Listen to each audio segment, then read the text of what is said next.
Oh hey, welcome to Good Games Spawn Point. I'm Will, and coming up on today's show, Gem reviews the remake of a classic JRPG, Trials of Mana. I will not fall! Plus, Darren walks us through his Minecraft ray tracing experience. Note how as we look at the water, it catches and bends the light. Or as we move through it, we can see it reflect and distort the world. Marvelous! As for me, this week I'm gonna keep busy by reorganizing my toy collection. I'm thinking alphabetical order or maybe by height. Oh, there's just too many options.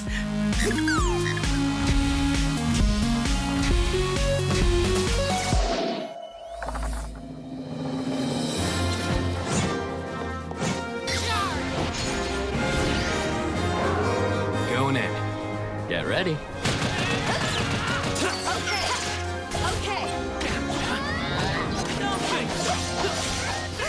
Trials of Mana was a 2D Japanese role-playing game, or JRPG, that was released way back in 1995 for the Super Nintendo console.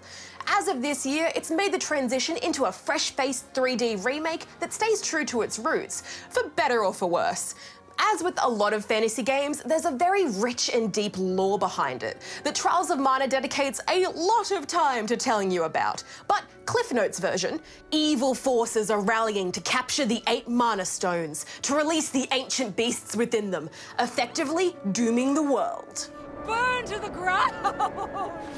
And the only ones who can stop them are you and your merry band of misfits.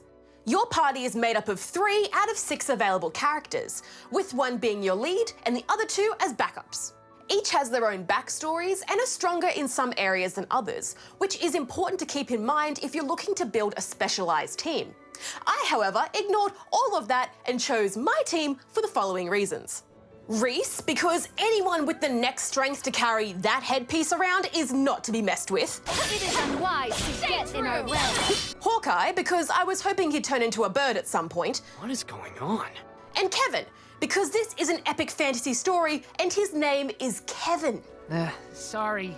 A special mention to Charlotte, though, who would have been my lead until I heard her speak. Can I, please? Oh, it's like nails on a chalkboard. What I did like, though, was that you do get to spend a good deal of time with your lead before the story actually kicks in. Getting to see their place in the world and what their life was like before it all went out the window. What's the problem? You also have the option of viewing your companions' opening scenes when you meet them to get a better understanding of how they fit into the story. Hawkeye, pained by the loss of his dear friend, set off for Wendell to find a way to lift Jessica's curse. It really made me care about my characters' struggles when they had a personal reason to get involved beyond just saving the world. As far as combat goes, though, there isn't as great a level of depth. It's mostly hack and slashy, using a combination of light, heavy, and when you have enough energy built up, class strike attacks. Enemies have telegraphed attack patterns, so most fights boil down to dodge rolling and then wailing on them until they stop moving. But it is very fluid, and your strikes feel like they have real weight behind them, which makes ending a rather persistent enemy that much more satisfying. In tougher fights, you'll also be peppering in the use of magical and healing items to give your team an edge and keep you in the game. Not again! If you're looking for a rich, strategic fighting experience, you're probably going to be disappointed, as even though each character is advertised as a different kind of fighter, I felt they played mostly the same. Reese, though a ranger, had very little in the way of range abilities, and would often have to get in close with the aggros to actually be of use in a tough fight. And there are a lot of tough fights, even early on. One that stands out in particular is my first encounter with the duplicitous duo Bill and Ben, who blatantly cheat by healing each other up when they're about to be defeated. Thanks, Bill! Healing is only okay when I do it, yeah? It's called strategy. Though a lot of abilities are gated behind level requirements, you'll be able to unlock them as you progress. While the locks weren't a concern on their own, it did make for some confusion, as I was being told I could equip spells and abilities I wasn't able to access yet. So a bit more clarity would have been appreciated. And while our heroes themselves are lively and full of personality, the world itself, though gorgeous, feels hollow. You'll practically be tripping over the same few enemies in combat as you go from objective to objective in the wild. And the towns are made up of mostly repeating buildings, the same few NPCs. Oh, and this guy. With all the backtracking the story makes you do, it can start to feel a bit stale at times. And I think a lot of that is down to it having been plucked out of 1995. It just feels dated. Trials of Mana is still pretty fun, and as far as RPGs go, it's hitting the right notes, but it doesn't really do anything that special. Some may see its faithfulness to the original as endearing and a much-needed throwback to a lost era of gaming. I, however, found it only served to highlight how far games have come since then. And while the graphic overhaul was a feast for the eyes, the final product just failed to capture my heart. So I'm giving Trials of Mana 3 out of 5 rubber chickens. Hello there, I am Darren, and welcome to Darren's Ray Tracing Experience.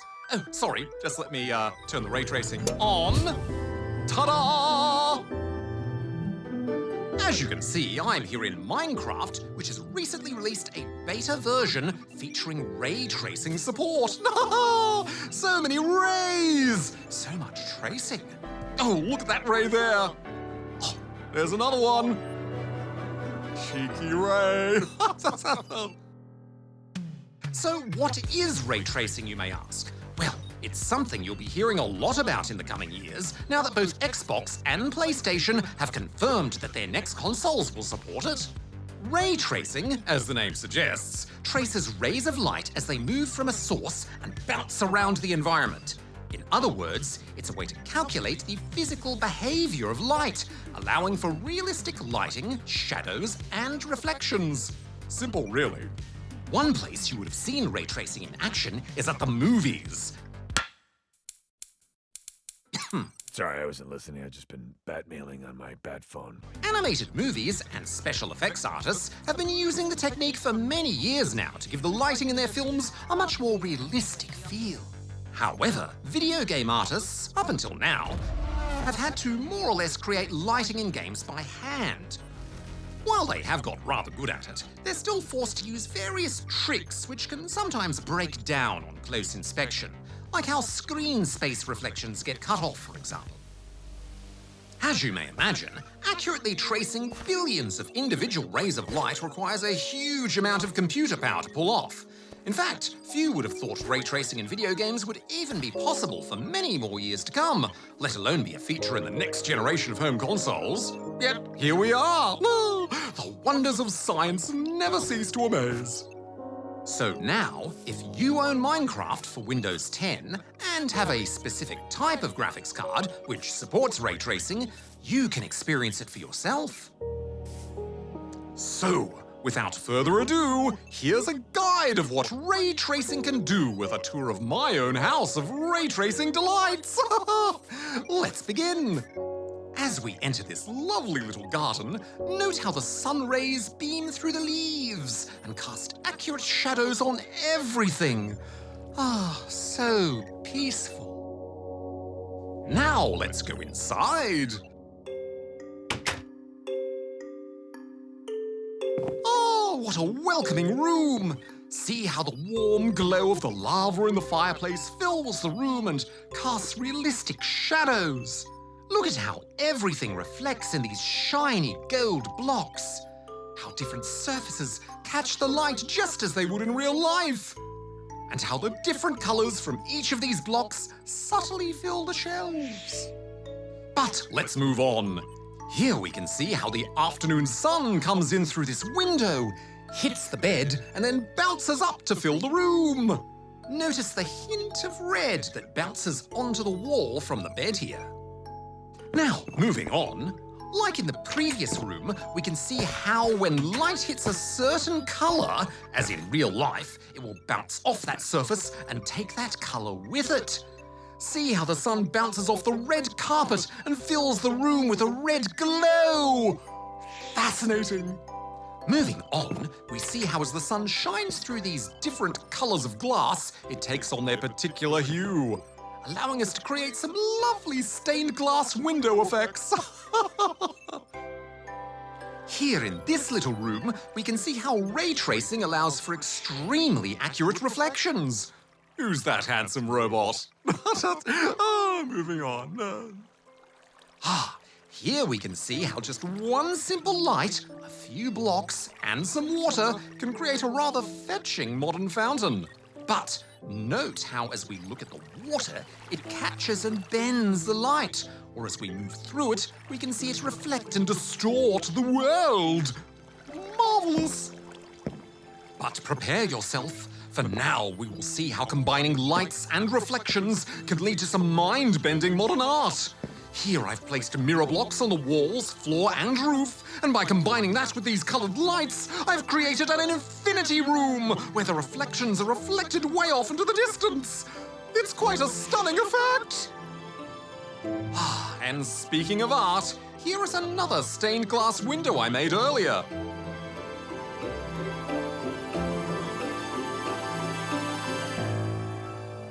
Here, I've created another, simpler infinity room, where we can also more clearly see the limits of ray tracing techniques. So we can see how the reflection isn't truly infinite and stops repeating eventually.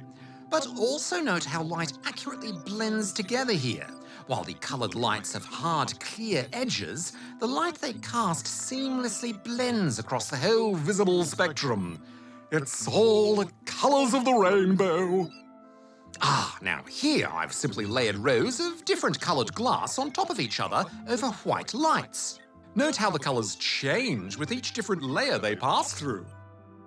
And in here we can see clearly how light gradually weakens realistically as it bounces several times off surfaces, slowly getting dimmer or blending with other colours as it travels. Note as well how light from the other room spills through the doorway realistically. In here, I simply wanted to more clearly show off how the sun rays interact and change the quality of light depending on what they go through. Also note how the glass blocks themselves have internal reflections and distort the light within themselves. Simply fascinating. Now here, I wanted to demonstrate how this all happens in real time, allowing you to change a scene as you add or remove colours. And here is just a lovely, relaxing indoor pool I built. But again, note the way the water accurately bends the light below it. Or as we go into the water, we can see the way it distorts the beams of light as they travel through it. Now here's somewhere where you can really boogie, boogie, boogie. Using some simple mechanisms, I've created a variety of moving lighting rigs to create this lovely disco. I've got the moves like Jagger. I've got the moves like Jagger. But of course, it's not just inside buildings where ray tracing makes a difference, but outside in the natural world, it truly makes landscapes come alive. Observe.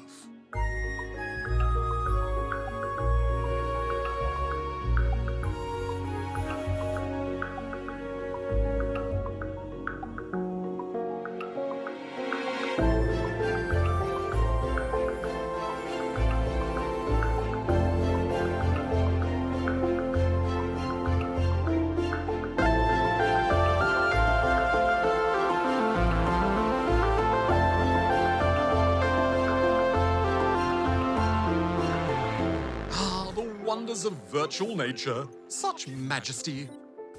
Well, there you have it.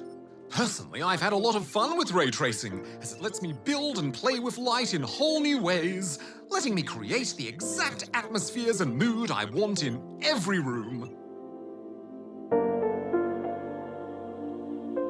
So, I hope you enjoyed the Darren ray tracing experience, and this quick look not only at the future of how Minecraft will look, but also at the future of graphics, technology, and games.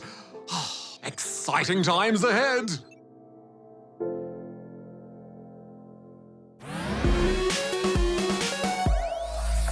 Rightio, it's another one rad show for Ask SP, and it's time to get that show on the road.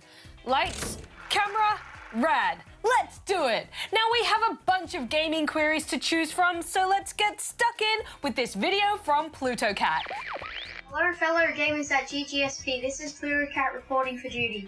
My first question is, what are your thoughts on Waluigi not being in Super Smash Bros. Ultimate? Second question is, have you ever reviewed Rocket League? My third question is, what is your favorite animal? This is Sloth and Pluto Cat out. Bye. Thanks, Pluto Cat and Sloth. Now, about Waluigi not being in Super Smash Bros. Ultimate. Well, it bothers me that he's still not included in the fighter roster. I mean, Luigi is there, Wario is there. Why not Waluigi? It makes no sense. Sure, he shows up as an assist trophy, but it's not the same. And how many Fire Emblem characters are there on the roster?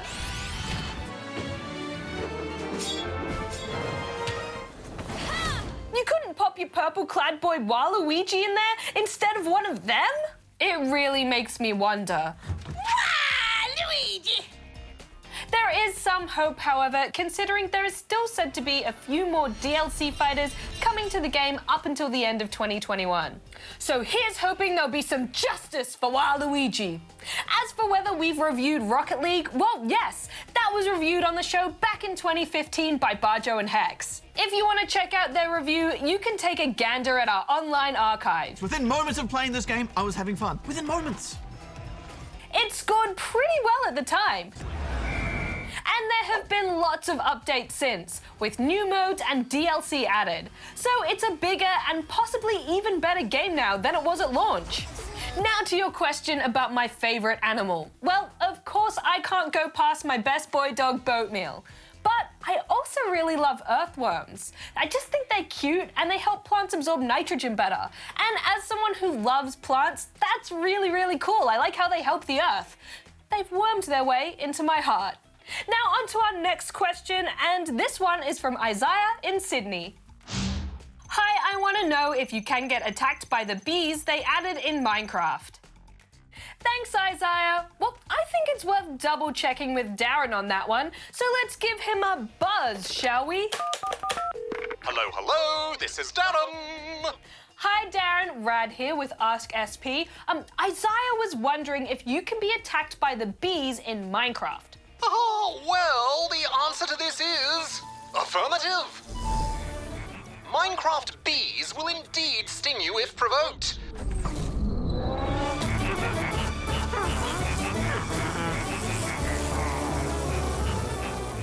If you don't attack them or their nests, they remain neutral and should do you no harm. But if you strike a bee, they will sting, leaving their stinger behind and inflicting you with poison damage. Poison! And just like in the real world, the bee will then die. Oh. So I think your best bee bet is to just leave those bees be. Good advice there, Darren. I knew you'd hive the answer.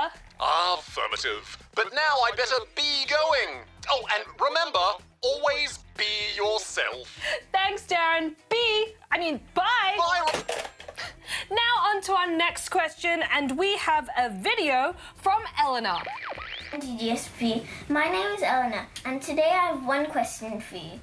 When is the Star Wars Skywalker Saga gonna come out? And also, Rad, can you make these sounds? Oh, certainly. Money eyes! Cool guy! Thanks, Eleanor. Well, if you're wondering when the LEGO Star Wars Skywalker Saga game is coming out, all I know is that it's due out sometime this year. I don't think either the developers, Traveler's Tales, or the publishers, Warner Brothers, have officially announced a specific release date yet. They told me they fixed it. Though there are some rumors it could be around October, so that might be a safe bet.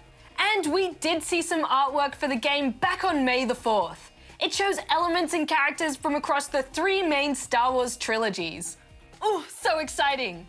Okay, now let's take a look at another question, shall we? And this one is from Ethan in Adelaide.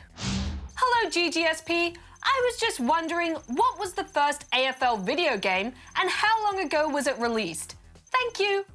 Thanks, Ethan. Now, I believe the first AFL game was Aussie Rules Footy. This was developed by Beam Software and released on the NES way back in 1991. It was based on the 1991 AFL season with a few alterations, including the addition of fictional teams for Darwin, Canberra, and Hobart. Out of bounds. Since then, there have been a number of different AFL games made by different developers over the years, like the AFL Live games, for example.